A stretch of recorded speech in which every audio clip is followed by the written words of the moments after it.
Something that said, take a look at what happened.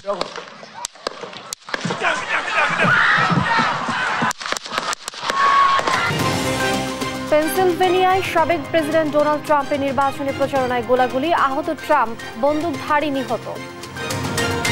জনপ্রিয় brand শরীফ মেলামাইনের নেপথ্যে দখল বাণিজ্য, কেরানীগঞ্জে জোরপূর্বক জমি দখল, আবাসিকের অনুমোদন নিয়ে বাণিজ্যিক স্পেস। দেশে চলছে গাছ কাটার মহোৎসব, 1 বছরে কাটা হয়েছে 12 লাখ, উন্নয়ন প্রকল্পের দোহাই দিয়ে নির্বিচারে কাটা হচ্ছে গাছ। কুড়িগ্রামে বন্যায় স্থবির জনজীবন, আয়ের উৎস বন্ধ হয়ে চরম বিপদে বন্যাতরা, বাড়ছে গৃহপালিত পশুর রোগবালাই। এবং বনানী 1 নম্বর থেকে মহাখালী ওয়্যারলেস পৌনে 1 কিলোমিটার রাস্তার বেহাল দশা, ভোগান্তিতে পথচারীরা, অল্প বৃষ্টিতেই তলিয়ে যায় সড়ক। দেখছিলেন শিরোনাম সংবাদ সকালের সঙ্গে আছি আমি লিনিয়া আফরোজ। পেনসিলভেনিয়ায় যুক্তরাষ্ট্রের সাবেক প্রেসিডেন্ট ডোনাল্ড ট্রাম্পের নির্বাচনী প্রচারণায় গোলাগুলির ঘটনা ঘটেছে। এই সময় আহত হন ট্রাম্প। প্রচারণায় অংশ নেয়া একজন দর্শক ঘাতকের গুলিতে প্রাণ হারিয়েছেন। পুলিশের গুলিতে নিহত হন হামলাকারী। নির্বাচনী প্রচারণা চলাকালে হঠাৎ গুলির শব্দ হলে ট্রাম্প কানে হাত দিয়ে নিচে বসে পড়েন। এই সময় তার নিরাপত্তা রক্ষীরা তাকে ঘিরে ধরেন এবং তার নিরাপত্তা নিশ্চিত করেন। আঘাত পেলেও নিরাপত্তা রক্ষীদের সহায়তায় হেঁটে মঞ্চ ত্যাগ করেন ট্রাম্প। এই সময় তার কানে ও মুখে রক্ত লেগে থাকতে দেখা যায়। দ্রুত তাকে স্থানীয় হাসপাতালে নিয়ে যাওয়া হয়। যুক্তরাষ্ট্রের গোয়েন্দা সংস্থার কমিউনিকেশন শাখার প্রধান অ্যান্টনি গুগলিমি এক্সে এক পোস্টে জানান ট্রাম্প সুস্থ আছেন। ইতোমধ্যে ঘটনা তদন্ত শুরু হয়েছে। এই ঘটনার তীব্র নিন্দা জানান প্রেসিডেন্ট বাইডেন।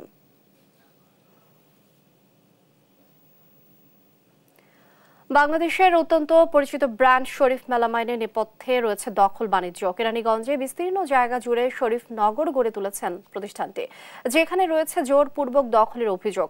নিজ ক্ষমতায় নিজেদের হাউজিং এর ভেতর বসিয়েছে পুলিশ ফাঁড়িও। শুধু তাই নয়, আবাসিকের অনুমোদন নিয়ে গড়ে তুলেছেন বাণিজ্যিক স্পেসও। শাহাদাত নিশাদের ধারাবাহিক প্রতিবেদনের আজ দেখুন প্রথম পর্ব। ক্যামেরায় ছিলেন সজীব রহমান। কেরানীগঞ্জের কোনাখোলা, যতদূর চোখ যায় পুরো এলাকারই মালিক শরীফ মেলামাইনের শরীফ হাউজিং। 531 একর জমি নিয়ে গড়ে উঠেছে শরীফনগর। মাত্র 5 বছরে বিস্তৃত এলাকাটি কিভাবে দখলে নিয়েছে শরীফ হাউজিং, তার উত্তর খুঁজতে দেশ টিভি। শরীফনগরের ভেতরে মেলে একটি গ্রাম। স্থানীয়রা জানান, এখানকার বেশিরভাগ জমির মালিকই সনাতন ধর্মাবলম্বীরা, যাদের কারো থেকে জোরপূর্বক আবার কারো থেকে নকল দলিল তৈরি করে জমি দখলে নিয়েছে শরীফ হাউজিং। ওই একটা খারাপ দলিল করে ওই জায়গায় মনে করে নাম খারিজ করে রয়েছে। আমার কাগজপত্র সবই আছে। আমার বাপে যে কিনছে জায়গাটা কই থেকে আইলো না আইলো সব কাগজপত্র আমার একটা জমি বেচি, চাষ করতে পারি না, চাই ওরা জমি নাঙ্গলে ঢুকতে দেয় না।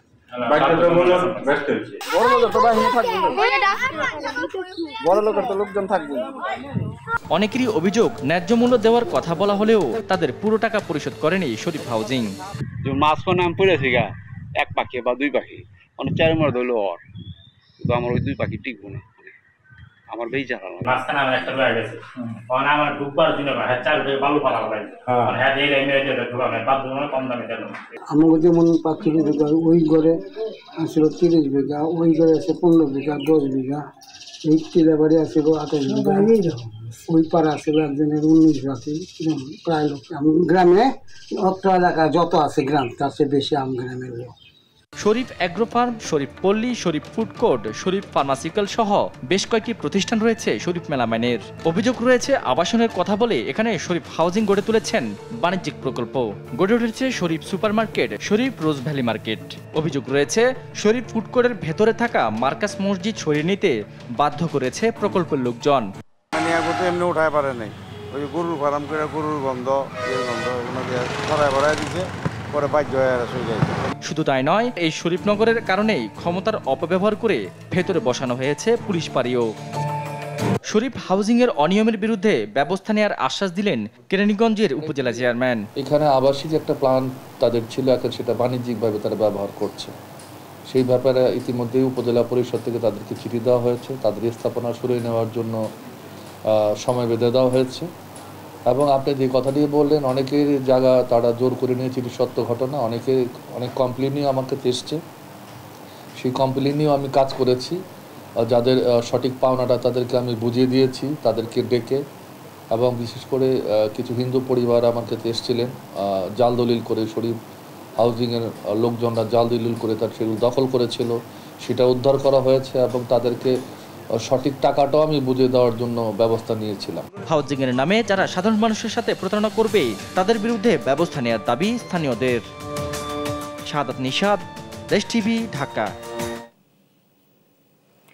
যে সময় বিশ্ব কার্বন নিঃসরণ কমিয়ে অক্সিজেনের মাত্রা বাড়াতে সোচ্চার, সেই সময় দেশে চলছে গাছ কাটার মহোৎসব।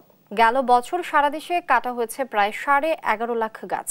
রিভার্স অ্যান্ড ডেল্টা রিসার্চ সেন্টারের গবেষণায় এমন তথ্য উঠে এসেছে। প্রতিবেদনে বলা হয়েছে বন বিভাগ থেকেও বেশি গাছ কেটেছে স্থানীয় সরকার মন্ত্রণালয়। বিশেষজ্ঞরা বলছেন, উন্নয়ন প্রকল্পের দোহাই দিয়ে নির্বিচারে গাছ কাটা দেশের জন্য হুমকি। বিস্তারিত নিয়াজ মোর্শেদের প্রতিবেদনে। জলবায়ু পরিবর্তনের কারণে শুধু উপকূল নয়, শহরাঞ্চলের মানুষও মোকাবিলা করে আসছে নানা ধরনের প্রাকৃতিক দুর্যোগ।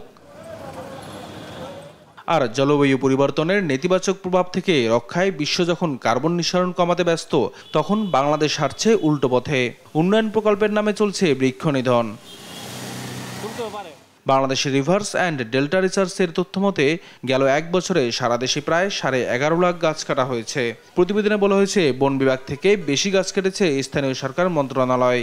সবচেয়ে বেশি গাছ কাটা পড়েছে চট্টগ্রামে, কাটা হয়েছে প্রায় 5,06,222টি গাছ। দ্বিতীয় নীলফামারীতে কাটা পড়েছে প্রায় 4,152টি। শুধু তিস্তা সেচ প্রকল্পের জন্যই কাটা হয় প্রায় 4 লাখ গাছ। আর সবচেয়ে কম কাটা হয়েছে রংপুর জেলায়। ঢাকায় গাছ কাটা হয়েছে প্রায় 1081টি, গড় হিসেবে প্রতিদিন কাটা হয়েছে 3টি। রিভার্স অ্যান্ড ডেল্টা রিসার্চের চেয়ারম্যান বলেন, সরকারি হিসেবে এই তথ্য উঠে এসেছে, তবে বেসরকারি হিসেবে এর 3 গুণ গাছ কাটার দাবি করা হয়েছে। তথ্যতে এসছে 11,40,000-এর মতো গাছ কাটা হয়েছে, কিন্তু বাস্তবে কাটা হয়েছে তার 3 গুণ। এই গাছগুলো হচ্ছে যেগুলো 100 মিলে বিক্রি করা যাবে সেই সাইজের গাছ। পরিবেশ বিশেষজ্ঞ অধ্যাপক ডক্টর কামরুজ্জামান মজুমদার বলেন, গাছ কমে যাওয়ার কারণে প্রাকৃতিক দুর্যোগ বাড়ছে, নেমে যাচ্ছে পানির স্তরও। এখন এই গাছ কমে যাওয়ার ফলে যে দুর্যোগগুলো হচ্ছে সেগুলোর অন্যতম হলো তাপমাত্রা অনেক বৃদ্ধি পেয়েছে। হিট ওয়েভে এখন আমাদের নাভিশ্বাস উঠছে, আমাদের গ্রাউন্ড ওয়াটার অনেক নিচে নেমে গেছে, কারণ গাছ গ্রাউন্ড ওয়াটারটাকে অ্যাবজর্ব করে রাখতো, ধরে রাখতো। আর পরিবেশ আন্দোলনের নেতাদের অভিযোগ, উন্নয়ন প্রকল্পের জন্যই গাছ কাটা এখন রেওয়াজ হয়ে দাঁড়িয়েছে। আপনি সিঙ্গাপুরে দেখবেন, আইল্যান্ড তারা রিডিজাইনিং করেছে, কিন্তু তাদের পুরান গাছগুলিকে রেখেই তারা করেছে। আমাদের দেশের একটা মনস্তাত্ত্বিক মনোজগতের সমস্যা। মনে হয় যেন কোথাও যদি একটা উন্নয়ন প্রকল্প করতে হয় তাহলে ওইখানকার বৃক্ষরাজি সব কেটে ফেলতে হবে। পরিবেশ রক্ষায় গাছ কাটার প্রবণতা থেকে সরে আসার আহ্বান জানান তারা। নিয়াজ মোর্শেদ, দেশ টিভি, ঢাকা। ভারী বৃষ্টিপাত না হওয়ায় বন্যা কবলিত এলাকা থেকে ধীরে ধীরে নামতে শুরু করেছে পানি। তবে পানি কমলেও আবাদি ফসল নষ্ট, কাঁচা পাকা সড়ক বিধ্বস্ত, নদী পাড়ে ভাঙন বৃদ্ধি সহ সুপেয় পানি ও খাবার সংকট দেখা দিয়েছে। ভোগান্তিতে পড়েছেন বন্যা কবলিত লাখো মানুষ। আগামী কয়েকদিন ভারী বৃষ্টিপাতের পূর্বাভাস থাকায় পরিস্থিতি আবারও অবনতির আশঙ্কা করছে পানি উন্নয়ন বোর্ড। সহকর্মীদের পাঠানো তথ্যচিত্রে টুম্পা আফরোজের ডেস্ক রিপোর্ট। ধীরে ধীরে কমতে শুরু করেছে বন্যার পানি, এতে ফুটে উঠতে শুরু করেছে ক্ষয়ক্ষতি।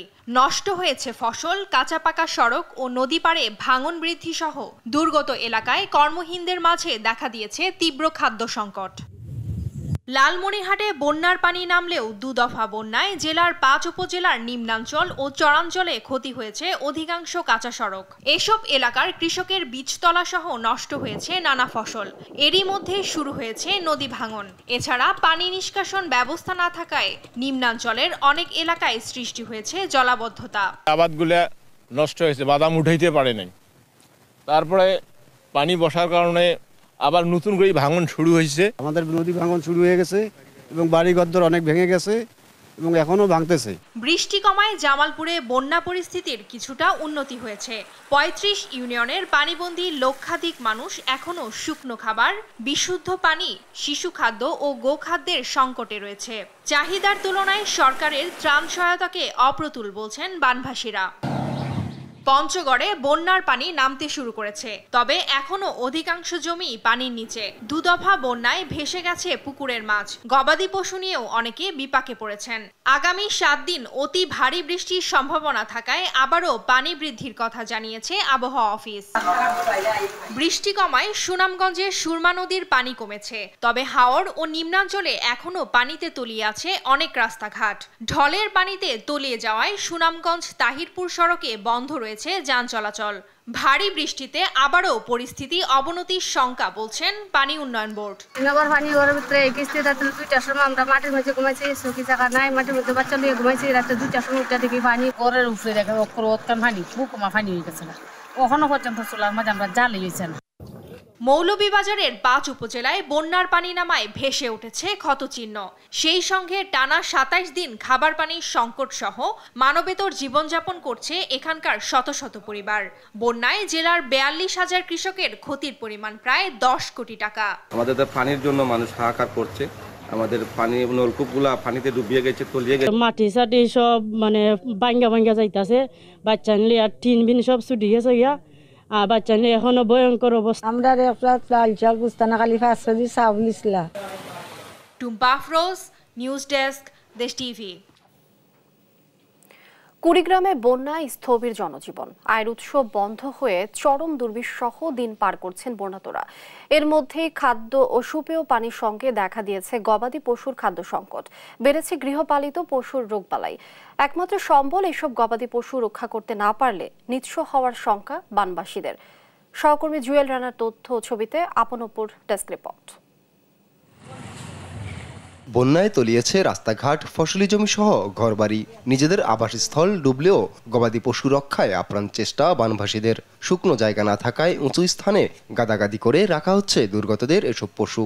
চারদিকে পানি, কোনো দিকে যাওয়ার মতো কোনো বুদ্ধি নাই। গরু নিয়ে খুব সমস্যা আছে, গরুগুলো শুকিয়ে গেছে। ব্রহ্মপুত্র, ধরলা, তিস্তা ও দুধকুমারের অববাহিকায় কুড়িগ্রামের 450 চরাঞ্চলের 4 শতাধিকেরই একই অবস্থা। এসব চরের প্রত্যেক পরিবারেরই আছে 3 থেকে 15টি পর্যন্ত গরু। কিন্তু টানা 10 দিন ধরে নদ নদীর পানি বিপদসীমার উপরে থাকায় দুশ্চিন্তার ভাঁজ চরাঞ্চলের মানুষের কপালে। নিজেদের সুপেয় পানি ও খাদ্য সংকটের মধ্যেই প্রকট হয়েছে এসব গবাদি পশুর খাদ্য সংকট।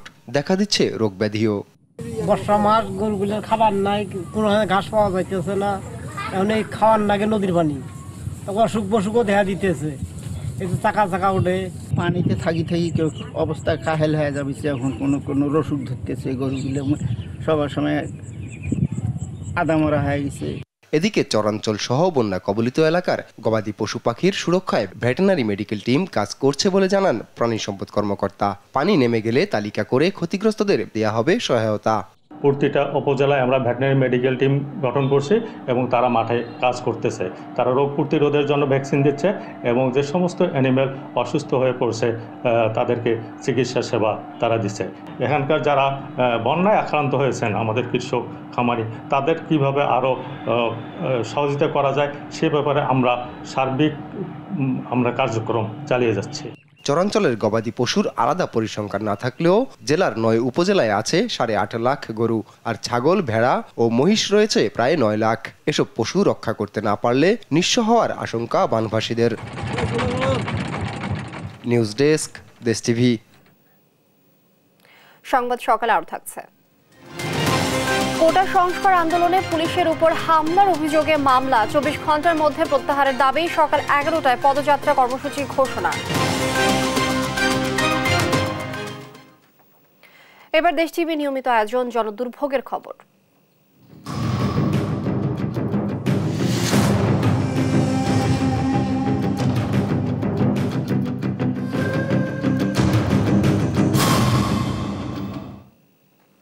বনানী 1 নম্বর গেট থেকে মহাখালী ওয়্যারলেস গেট মাঝে 1.25 কিলোমিটার রাস্তা।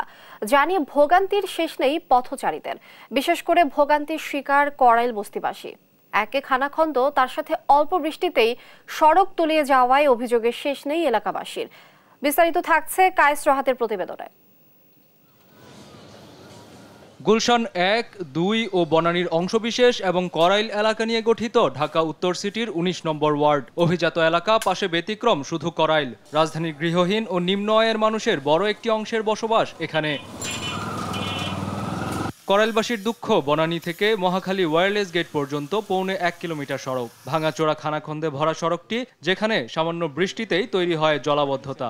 এতে চলাচলে চরম ভোগান্তিতে পড়তে হয় স্থানীয়দের। সাধারণ বৃষ্টি হলে এখান থেকে টিএনটি মাঠ থেকে শুরু করে বেলতলা থেকে শুরু করে বনানী 8 নম্বর পর্যন্ত যাইতে খুব কষ্ট হয়। এই গেটে অলস মুক্ত পুরো বাংলা রাস্তা, আমি রিক্সা টান দেই, আমার খুব কষ্ট হয়ে যায়, আমার জানটা বাড়া জায়গা। অনেকদিন পর্যন্ত দেখতেছি বনানীর 1 নম্বর গেট থেকে ওয়ারলেস পর্যন্ত পুরো রাস্তাটাই ভাঙা, না যাওয়া যায় রিক্সা দিয়া, না যাওয়া যায় হাইটা। অল্প একটু বৃষ্টি হইলে মনে করেন এটা একদম ডুবে যায়। অন্যদিকে ময়লা আবর্জনায় বন্ধ হয়ে গেছে লেকের সাথে থাকা নালাটি, যা পরিণত হয়েছে মশার নিরাপদ প্রজনন কেন্দ্রে। ভাঙাচোরা সড়ক আর মশার উৎপাতে অতিষ্ঠ মানুষ দ্রুত সমস্যা থেকে মুক্তি চায়। বৃষ্টির সময় তো এই বাড়িঘরগুলো তলে যায়, অনেক সময় পানি উঠে যায়, বিভিন্ন জন্য এই ময়লা টয়লার কারণে মনে করেন যে ময়লা ভরে গেছে, এর কারণে পানি মনে করেন একবারে ভেসে বাসার ভিতরে পানি। যখন এই যে মশার উৎপাত বাড়ে বা কিছু, তখন সবাই মিলা গিয়ে আমরা এই স্প্রে করি বা পরিষ্কার করি, কিন্তু কিছুদিন পরে আবার এটা একটা প্রজনন কেন্দ্র তৈরি হয়।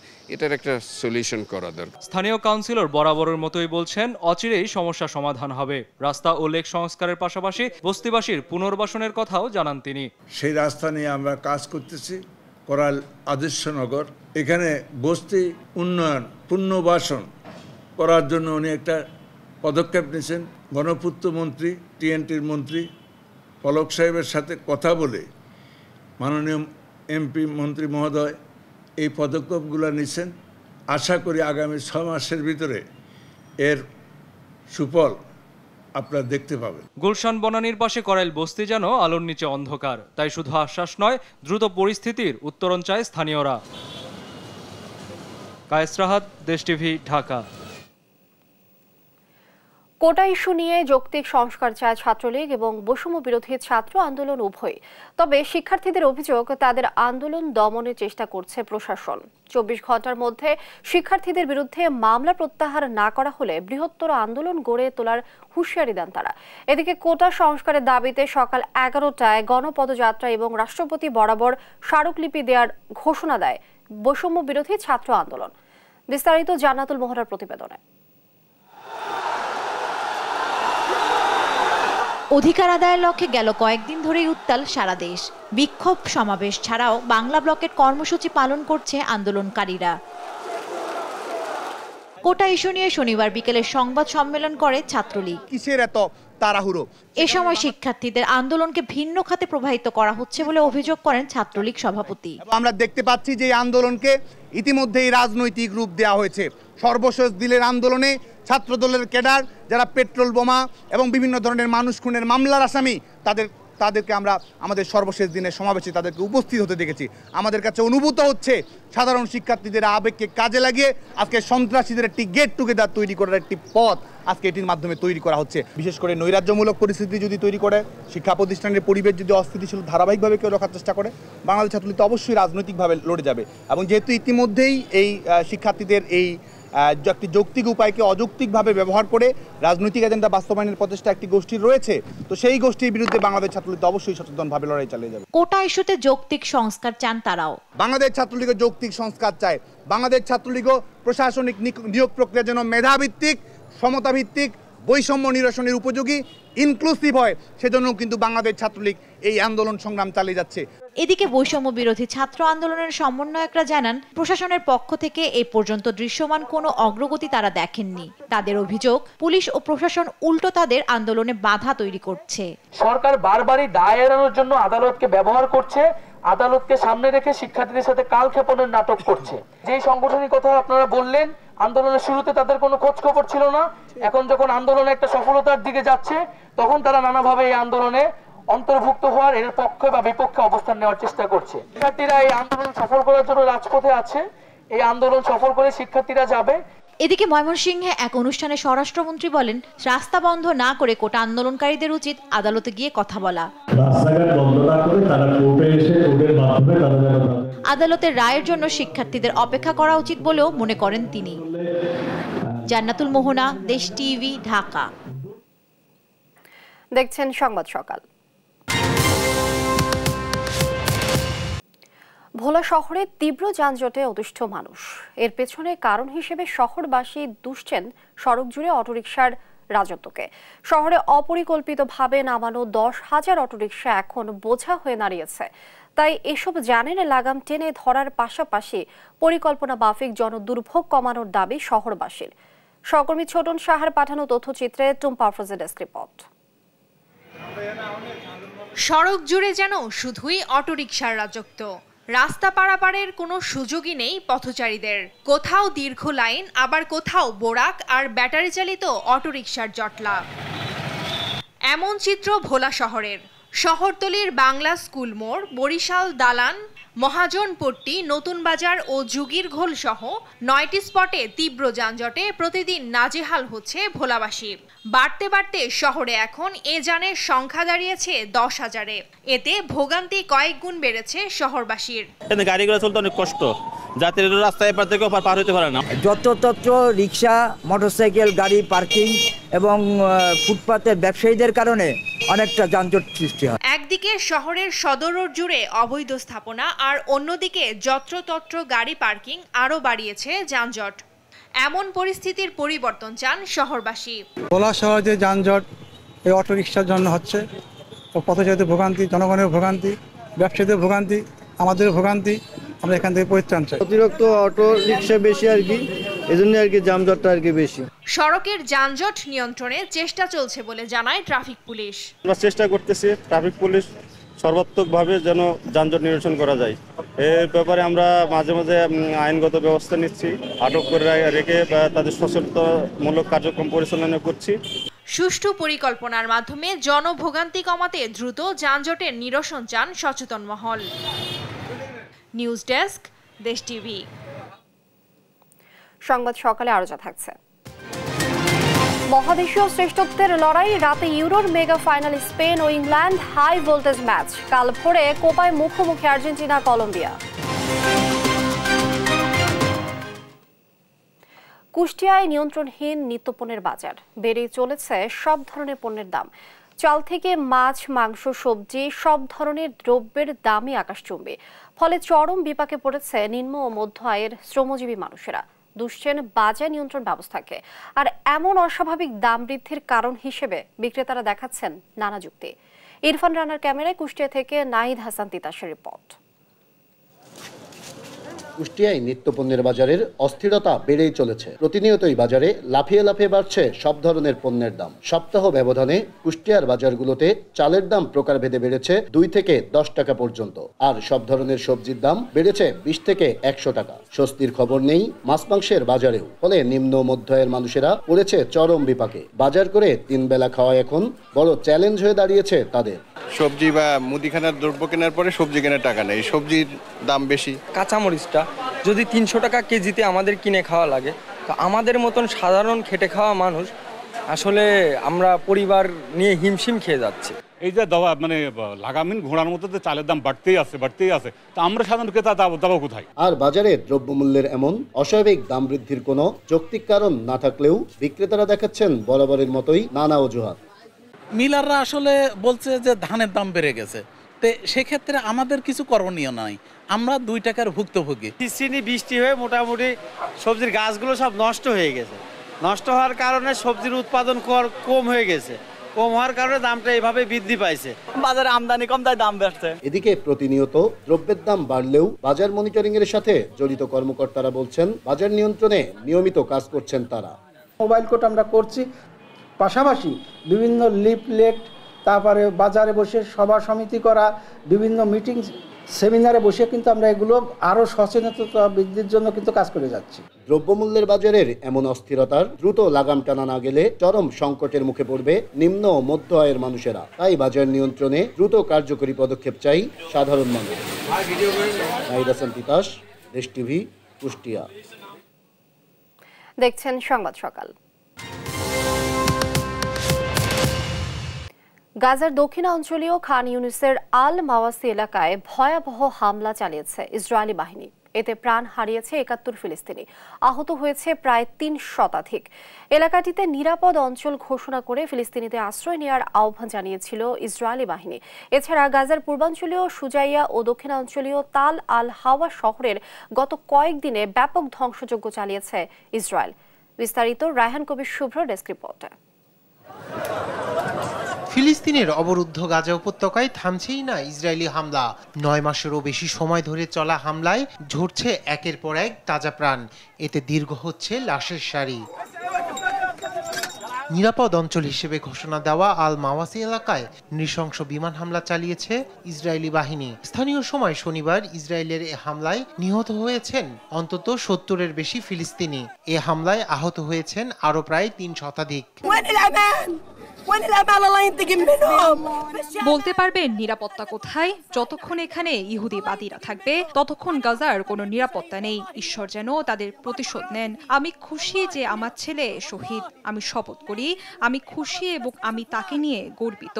আমি তাকে অনেক মিস করব, কিন্তু আমি খুশি যে আমার ছেলে আমাকে করেছে গর্বিত। আমি একজন গর্বিত শহীদের মা। কাতার ভিত্তিক সংবাদ মাধ্যম আল জাজিরা বলছে, হামাসের নেতা মোহাম্মদ দেইফকে টার্গেট করেই চালানো হয় এ হামলা। তবে মানবিক অঞ্চলে হামলা চালানোর ব্যাপারে কোনো মন্তব্য করেনি ইসরায়েলের প্রতিরক্ষা বাহিনী আইডিএফ। এ ব্যাপারে হামাসের পক্ষ থেকে জানানো হয়, আল মাওয়াসি এলাকায় এই হামলা করেছে ইসরায়েল। খান ইউনিসের আল মাওয়াসির হামলা জঘন্যতম গণহত্যার নজির স্থাপন করল।